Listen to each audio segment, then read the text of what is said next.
ఈ రోజు నుంచి నేను చనిపోయేదాకా నా బిడ్డల కోసం, నా కుటుంబం కోసమే నేను బతుకుతా. ఏ రాజకీయాల గురించి నేను మాట్లాడను. ఏ ఒక్క రాజకీయాల గురించి కూడా మాట్లాడను.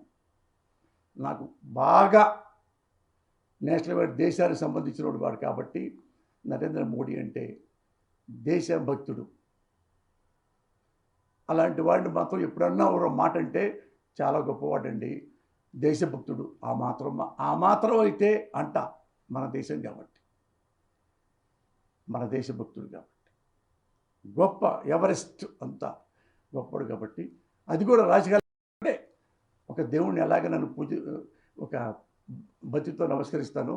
అప్పుడు ఎప్పుడన్నా మోడీ గారు కనపడితే నమస్కారం పెట్టుకుంటా, అంతే తప్ప ఇక రాజకీయాలు అనేది నా నోటితో నేను ఎప్పుడు ఒక వర్డ్ కూడా ఈ ప్రెస్ మీట్తో ఇది క్లోజ్.